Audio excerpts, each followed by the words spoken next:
All right, Mr. Aftab joins me live on the broadcast. Thank you very much, sir, for joining us live. And we see that there is a very positive anticipation of this crucial visit by Prime Minister Narendra Modi to Japan. How do you look at this, given the time also that the Asian nations are continuing their efforts to deepen the relationship through many ways? One is strengthening the economic and the trade relation. Other is also engaging to boost the people-to-people ties. What is your, in fact, analysis, and if we speak of what is your first thought over how does this visit actually boost the ties and relationship with Japan, that of India? Thank you.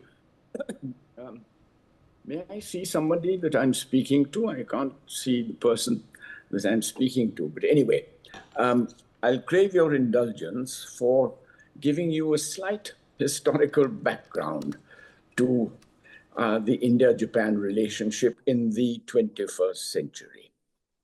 Let us remember a few very important facts. In 1999, the Indian Navy and Coast Guard rescued a Japanese ship which had been taken over by pirates in the Indian Ocean. It was the Alondra Rainbow. That rescue by our Navy and our Coast Guards was a turning point in the perception in Japan of the value of India as a strategic partner. As a consequence, George Fernandez, who was then the Raksha Mantri, was the first Indian defense minister to visit Japan in January 2000. It was followed in August 2000 by a very historic visit of Prime Minister Yoshiro Mori, who came to India in August 2000 and signed with Prime Minister Atal Bihari Vajpayee the global partnership between India and Japan. That was the beginning of the defense and security relationship. And more than that, what you mentioned just now in your summary, the people-to-people relationship began then. It was that visit which opened up the visa system, and scores and hundreds of young, talented Indian engineers and IT experts started pouring into Japan in large numbers. And that was the beginning of that relationship. It was followed in April 2005 by the visit of Prime Minister Junichiro Koizumi, who came to India and initialed the Delhi-Bombay Industrial Corridor project. That was the beginning of that.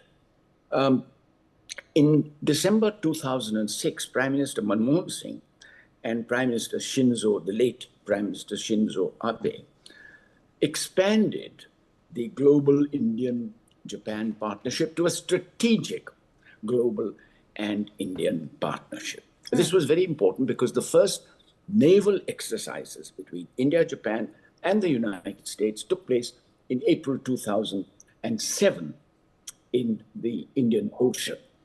And this was followed by... Aftab Seth, in fact, I would like to also take your attention to the fact as well that I see that there has been much said about how exactly the relationship is reaching a new height. And I commend you for also giving us those insights. But at the same time, you know, it is also of much importance how we think that going forward in the future of many technological advancement, how do you think that India is also going to be a big beneficiary from this relationship? It is important to understand that as far as bilateral trade is concerned, India in the past few years through its diplomacy and through other ways has been engaging in direct trade ties and direct negotiations as well. So these are many sectors where Japan can contribute extensively, where the engagement would also boost a lot of technological and more advancement in many sectors in India. Your point is well taken, but all relationships, I will repeat, all relationships are incremental, and you cannot see the present relationship without understanding that every visit of a prime minister or every visit of a leader. Let me tell you another thing, that the present Prime Minister of Japan has a background with India. Do you know that? Perhaps you don't. But let me tell you that when he was the defense minister of Japan, he became the first defense minister of Japan to visit India in May 2003. So we're talking about 22 years ago. This man, Shigeru Ishiba, is not new to India. And therefore, he's been prime minister now for a little over a year. We must understand the background of things before we understand the present.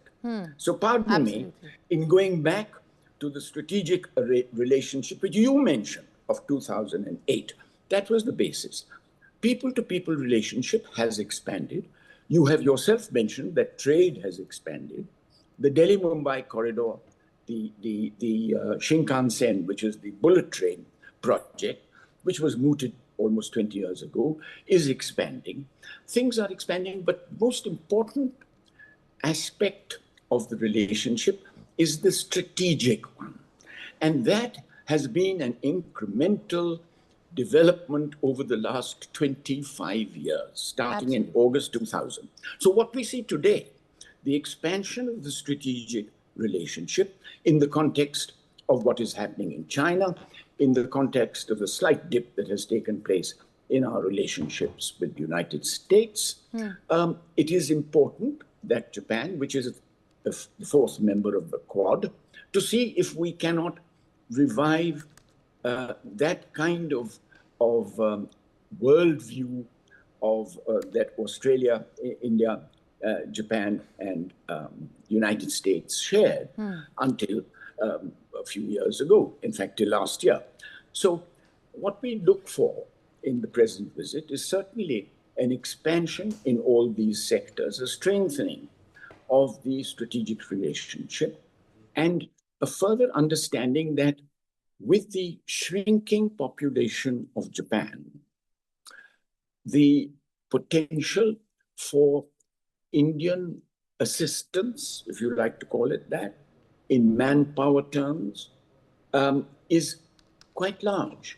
It includes specialized people like nurses, home care people, of course, continuing experts in information technology, and now in artificial intelligence, which is an expanding area and where Japan has made considerable strides.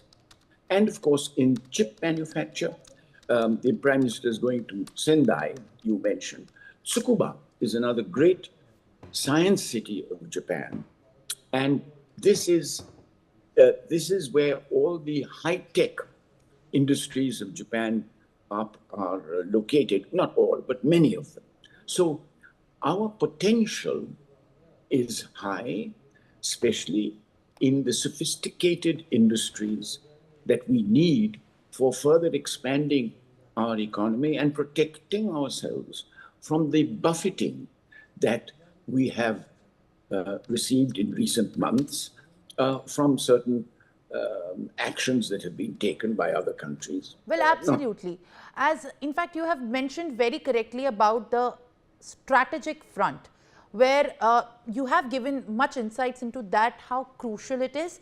Now, the two countries are also expected to revise the 2008 Joint Declaration on Security Cooperation, which is going to reorient the security and the defense partnership in accordance with the contemporary realities. So that is the proposed economic security initiative, which covers semiconductors, it also covers critical minerals, it covers pharmaceuticals, energy, clean energy, which anchors Japan more firmly with India's quest for a diversified supply chain. Now, also, if we have to put more light on other significant sectors, is the upgrade of their digital partnership, which is now expected to cover artificial intelligence as well and the startup ecosystem. These initiatives are going to place the India-Japan ties at the forefront of the technological and security cooperation in Asia. So how do you look at so much that's happening, given that, you know, this is going to be in a direction, if goes well, is going to bring a lot of big boost in the trade, the lot of fortune for both the nations through this relationship? Yes, that is right.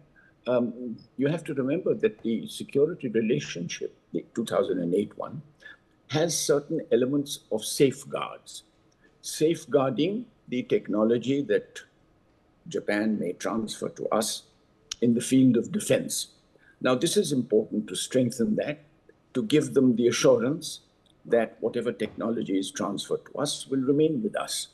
And their technology is safe in Indian hands. We have a good record of not proliferating technology that we may receive or we may develop to other countries. We have a record going back 30 or more years, 40, 50 years actually, of not sharing technologies that we have developed or that we may have received with others. Therefore, we have to reassure the Japanese that Indian hands are safe and that whatever sophisticated technology they may transfer to us in the way of joint ventures or in the way of wholly owned enterprises is safe in Indian hands. This assurance is very important, and that we are reliable strategic partners who will carry our weight and contribute to not only the bilateral relationship, but to the safe, open Indo-Pacific region, which was a concept developed by the late Prime Minister Shinzo Abe and Prime Minister Manmohan Singh, that we must have a safe, secure, and peaceful Indo-Pacific region.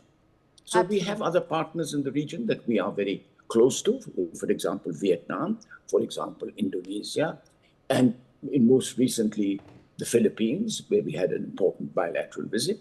So the region of the Indo-Pacific, starting from Japan, coming down through the Philippines, Vietnam with a 3,500 long coastline, Indonesia, which is an archipelago, and which sits only 90 kilometers, the northern tip of Sumatra, 90 kilometers from our Andaman Islands. It's a very close naval neighbor of India, the closest.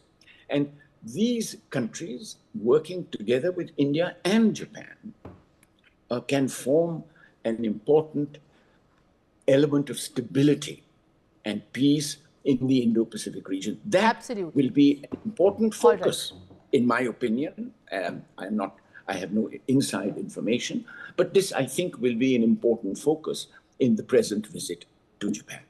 Thank you. Most certainly, sir, and it is in fact indeed a pleasure to have learned from you about these sectors, and really appreciate the analysis and the insights for this present scenario that India currently is going to also focus and build over with Japan, and really appreciate you for adding more perspective to this conversation. Thank you very much for joining us this morning and speaking to us on this very special story.